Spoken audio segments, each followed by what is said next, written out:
Today on Ask This Old House. Do you like the look of this table? Well, we'll show you how to build it. I'll show you how to repair a pothole in an asphalt driveway. Well, that could eat a tire right off a car, couldn't it? Yeah. I'll show you how to bring new life to an old lantern. And the conversion starts with these parts right here. I mean, there's actually not that many of them. No, and I like to buy different parts and build them out together. It's a lot more custom. And it's a black metal box and a clamp. What is it? Tell you guys, in the wintertime, landscaping gets a little slow and I have to generate some cash. Oh, yes. So I opened up a nail salon for contractors. That's next on Ask This Old House.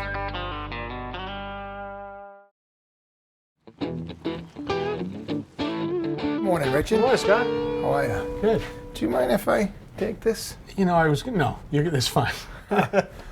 We haven't used it in about 14 years, Scott. You can borrow it. I can tell. Hey, Scott. Hey, Kevin, how are you? All right, what are you up to? So this lantern hasn't been used for light in a long time. I should say so. I'm thinking of making it work again. Yeah. Good job for you. I gotta go to the home center. All right, we'll check it out later. Hi there, I'm Kevin O'Connor, and welcome back to Ask This Old House, where we are standing by, ready to answer your questions. So send us a letter, a tweet, write us. We'd love to hear from you. Richard. Mr. O'Connor, how are you? I'm doing well. It's awfully quiet in here It this is quiet, morning. isn't it nice? Where is everybody? Tommy's at the other end doing something. He's making sawdust, doing something. And then Roger is in the city today.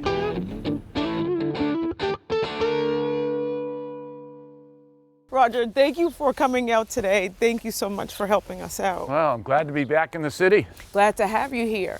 Wanted to tell you, my dad brought these two properties. There are 4 units, and he's passed away, and so now it's time for the girls to maintain. The girls? The girls. There are 4 of us, 4 sisters, and so we do everything from the shoveling to plowing the snow to painting. That's a lot of work. Yeah, have no choice. This is what we're supposed to do. Want to show you what's going on in the backyard. Big mystery to us. A mystery, huh? So Roger, this is our backyard, completely paved, and this is for parking. Well, it must have come in handy this winter with all that snow. It was too much snow to deal with. So with all the plowing and all the snow, and when it melted, we found this hole and really didn't know what to do with it, where to start. Well, that could eat a tire right off a car, couldn't it? Yeah. We'll take a look. You know, we're down almost 8 or 10 inches right there. Yeah. When I see a hole like this, I think of 2 things. Number one, there was a tree that was here. They cut the tree off and left the stump behind. Right. Over time, that rots and everything just goes down. Okay. The other thing is sometimes they put in big rocks for a base, Yeah. and they leave a lot of space between the rocks. And these fines can wash down into the stone, and when they do, everything settles, and that creates a hole. But the good news is we can fix this using a few simple tools from a home center. All right. You ready to go to work? Yeah. Let's sounds go. good. All right. The first thing I want to do is do a little excavation and see if we can find out what's causing the problem. So if you grab a shovel, let's start taking some of this loose material out and see what we have.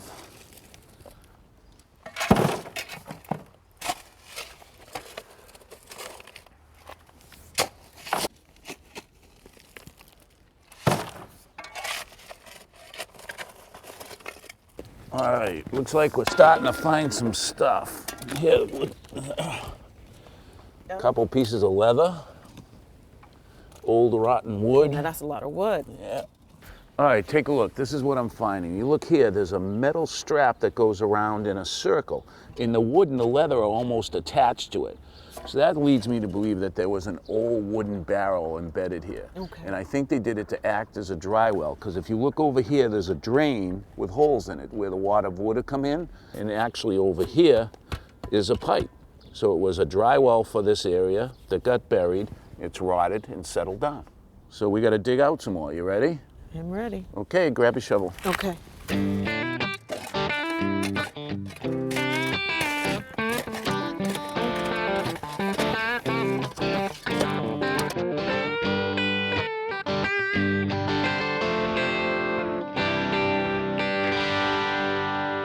All right, now all the material we dug out, we're not going to use again. I want to make sure that this isn't going to settle. So what I'm going to use is what I usually use underneath a walk or a patio, and it's called pack. Okay. It's made up of stone dust and an aggregate stone, and this pack's hard as a rock, so this will never settle on us. All right. So the first thing I want to do is take some of the pack and push it into the pipe to fill it so nothing will leak out of here again. So just give me a shovelful right in front of the pipe. Okay, hold on for a second. I'm going in. Before we start putting any material in, I want to compact the bottom of that hole. So make sure, again, that nothing's going to settle. Okay. Okay, now just dump that right in the bottom.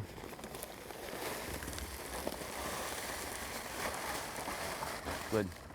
If you hand me the shovel real quick, I'm going to spread it out so it's about an inch or so thick.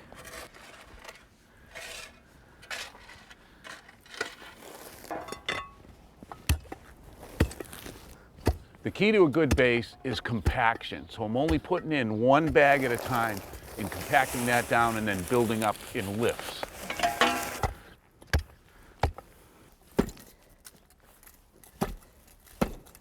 All right, let me take a look. 2 inches, perfect. Now what we're going to use for our top coat is this cold patch asphalt repair. If you take a look at it, it's stone mixed with asphalt binder. We just pour it in the hole 1.5 inches thick, compact it down to 1 inch and build up in layers like that.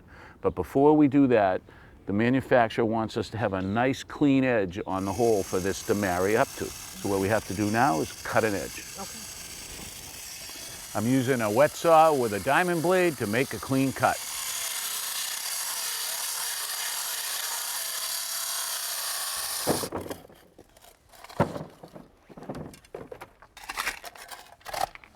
All right, we're all ready for our asphalt patch. I'm gonna dump it in the middle.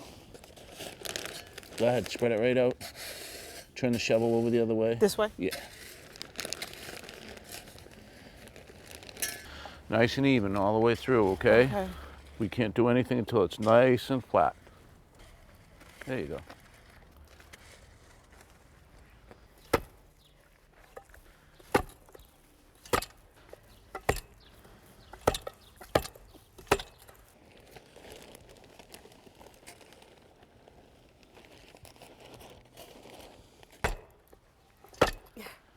All right, that's good. Now, would you believe the manufacturer says you can walk a drive across that right now? No. Go ahead. Okay. How's it feel? Pretty solid? Feels good. The only thing they want you to do is not make turns on it for 3 or 4 weeks till it really gets a chance to harden up. Okay. Now, next fall, you could seal coat this whole thing. This will blend right in. You'll never know there was a patch there. All right. Well, thank you. Thank you you. for coming over. I had and a doing great this. time. I did too. All right, guys, here we go. It is a black metal box, and it has got this adjacent clamp with this little adjustable knob on it. What are they? Where did you find it? What is it? They. What is that? Where did you find it? Answer the question. This brings back unbelievable Solid. memories of graduation day. You graduated? I got out of vocational college. You know, it took 6 or 8 years. But on graduation day, course. the guys in Metal Shop, Billy Thompson and Louis Cavalucci, they banged out these mortarboards for us on graduation nice. day. Wow. It was pretty great seeing us all come down to pomp and I can circumstance. imagine. Yeah. And at the end of the day, You look good. Graduated magna cum brush. Let me see that, will you? Yep, time for some remedial education. that's right. I got to go Yeah. back to summer school. Yeah, you should. Well, I Leave gotta now. tell you guys, in the wintertime, landscaping gets a little slow and I have to generate some cash. Yeah. Oh, yeah. So I opened up a nail salon for contractors. You did? Yeah, absolutely. Put What's your that hand in generating? here. What's that? More money. Put your What? hand in there, stick In your here? fingers out. What? See, Oh. this protects me from all the dirt Wow. and grit that Oh, there. wow. Yeah, you're all right there. Don't Clean move. 'em up, Raj. Don't move. Don't move. Yeah. Just give 'em a puff. What about the cuticles? What about the cuticles? The cuticle tool. Good. Okay. You want to pay? $50. You're good. How's business? Tip. You guys.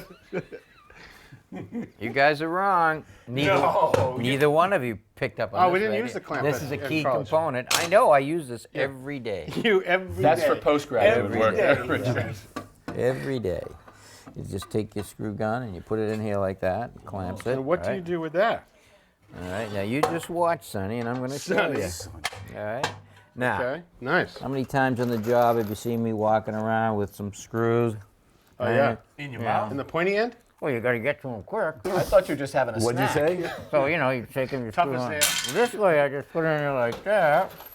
I put them down. I can load that right out there in a day. Anyone any idea what he's saying? I don't know what he said. Can we get subtitles? Look at that. See? Never mind the subtitles. This is working great. You can see where you're putting the screws? Yeah, I got a light on this. Okay. Hey, Bob. Slow it down. Slow it down. Yeah. All right. No, all wrong. Although I do have to say there, Tommy, you were actually kind of close. It is a little container to hold your stuff, but it is designed to go on a ladder. You put the clamp right here. These little knobs allow you to put it at any angle, so it's sort of always hanging plumb right there. And now you can put your tools in there while you climb up the ladder, and the screws on either side allow you to hang something like a paint bucket. Store your keys. What do you think? Huh? Oh, that's great. Special. handy. That's really That's really special.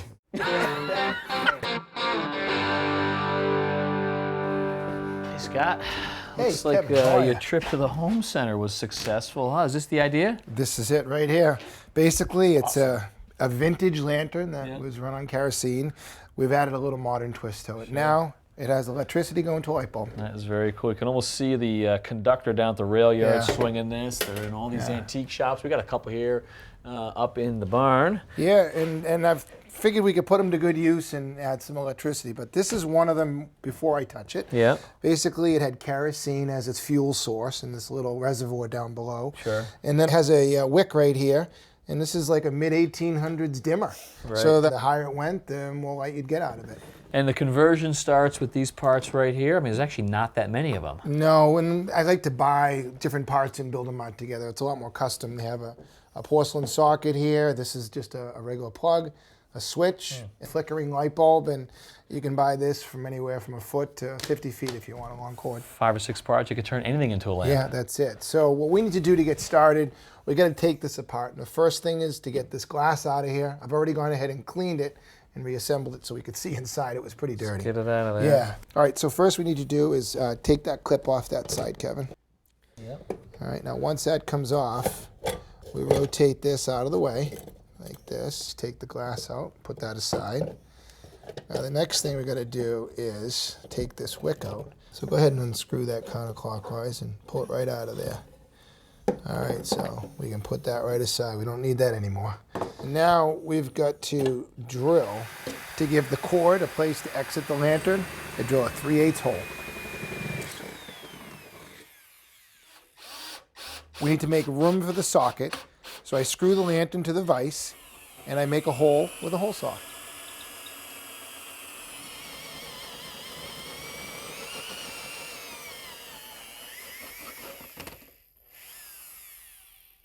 Now we're ready to feed this cord into the lantern, but before I do that, this is a piece of rubber hose. We're going to act it as a strain relief for this wire coming into the lantern. Okay. But I can't get the wire in here too easily, so I've got this glass cleaner that will just act as a lubricant.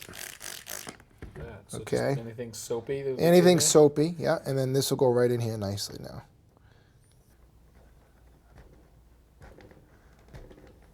There it is. Okay, give us a little extra here. And we'll just push it right into that hole, right up to where the socket's gonna be. Okay. And then this just goes right inside there. And there's your strain relief right there. Perfect. Let's wire that to the socket.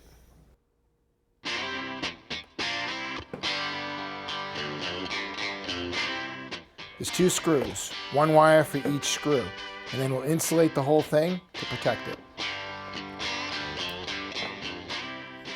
Now we can install the light bulb and put the glass globe back in. Now we're ready to install the simplest of switches. It's a lamp cord switch. I start by cutting one of the wires and laying it inside this plastic housing. This top piece has these spikes, which will pierce the insulation of the cut wire touching the copper. When the wheel is turned, it'll connect those 2 wires together, turning on the light bulb. Okay, last step is this plug. It's pretty simple. It comes in 2 parts. And the cord goes right inside this cap right here. Nothing to strip here, right? No. And the plug part of it is just the same as the switch. It's got those fangs that pierce the insulation. All right, so once you just get it in there and close it, you've got a contact. Yeah.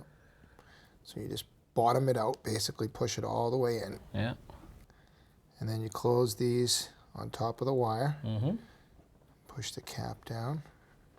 Doesn't really get any easier than that. Nope. And what are we thinking about in terms of materials that you bought? 15 bucks? Yeah, $15. That's it. Okay, you ready? Yeah, let's see it. Light it up. So that goes in like that. And we'll just turn the switch on. Yay, huh? All right. Look at that. Yeah, pretty cool, huh? Yeah, it is. That's a nice addition to the barn there. Yeah, this poor girl, she hasn't seen light in a long time. All right, Scott, thank you. You got it. It's a great project. Yeah.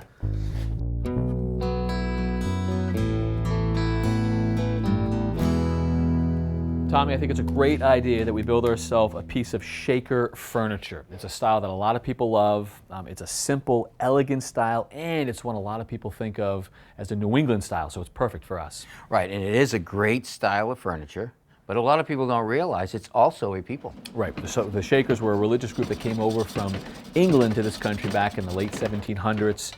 They had communities all throughout New England. Their numbers are in steep decline right now. But they embraced an agrarian lifestyle, which is why I think some folks often confuse them with the Amish. Right. What makes the Shakers different is that they embraced a lot of technology and machinery. Yeah, they like power tools. Now, even though there aren't a lot of Shakers around anymore, we're lucky that we've got a Shaker museum nearby, and we were able to find this beautiful piece right here. It's a little side table, sometimes called a candle stand table. Right. And how about we make that? You know, although that project looks simple, it's pretty complicated to build. I actually built one of those when I was in high school. Were you a Shaker? I was a shaker and a mover. The Shakers would have started with a split log that they would have trimmed down with a draw knife to turn into a round piece of stock. Then they'd use a lathe and a chisel to carve the detail on the base. To attach the base to the leg, they created a sliding dovetail with a back saw and a chisel.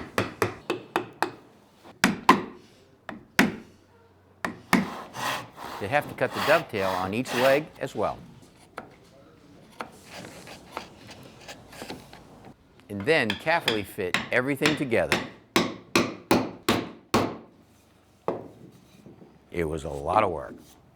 Yeah, when you say lathe and sliding dovetail, I think that's beyond a lot of people's skill set, including my own. Well, I agree. So what I did is I actually found a kit where we could buy the base and the legs and the mechanical fastener to put them together. Look at that, okay. So if we've got the legs and the base, all we really need to do is build the top. Correct. So I bought some maple to match the leg and the base. Next thing we need to do is cut them to length and glue them up. Let's do it.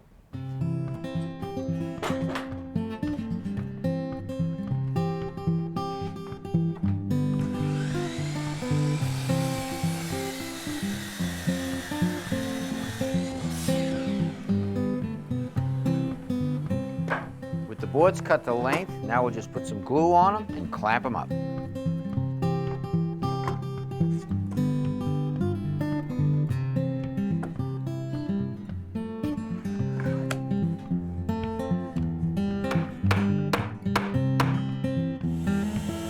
All right, so the glue is set up. We'll get the clamps off and we'll sand it flat.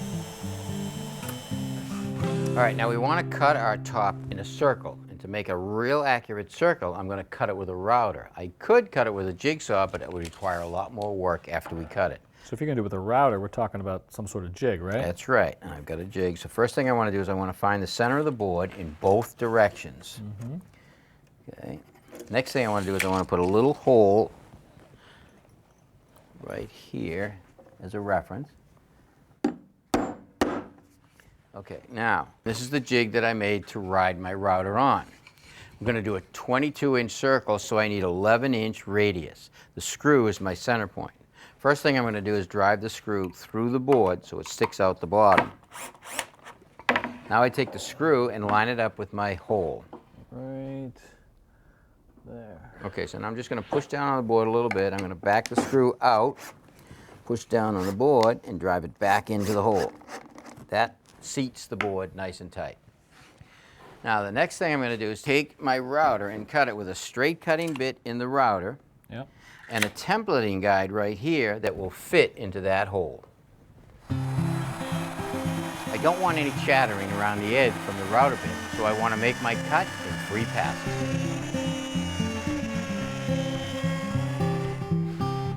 All right. Now we have a perfect circle. To finish off this edge, we're actually going to use a round over bit. With the bearing on it, we'll follow the edge, clean it up.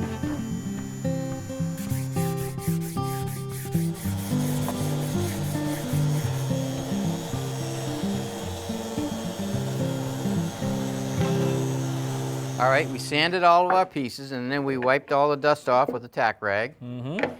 Now, what we want to do is put a finish on it. And what are you thinking for finish? I think I'm going to use a tung oil. We're going to put it on with a rag. Okay. Now, I like to wipe the first or second coats on before we assemble it. Easy to get into those hard-to-get places. Now, the one thing about tung oil and rags, if you bunch them up and put them in a corner, they can generate a lot of heat, cause spontaneous combustion, and cause a fire. So what I like to do is open them up and drop them in a bucket of water. All right, with our first coat of tung oil on and dry, it's time to assemble. Now I'm going to screw this piece of wood onto the underside of the top, perpendicular to the grain, to keep the board from warping. And I'm going to put the legs on the base. It actually has a mechanical fastener. It's like a keyhole slot. This half is embedded into the leg, and then these screws in the base have this little flange, and you slide this in, and it grabs it, and then you just tap it tight.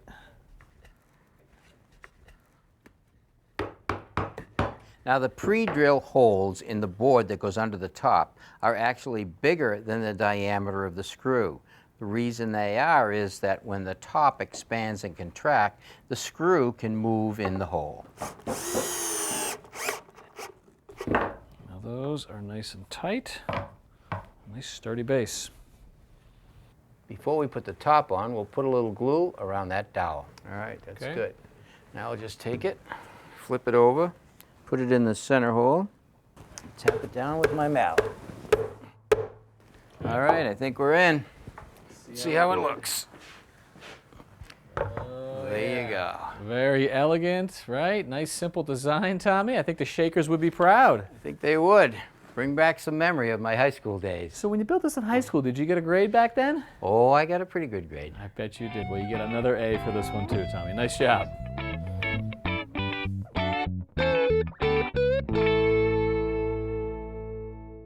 Next time on Ask This Old House, we're dedicating an entire episode to alternative energy.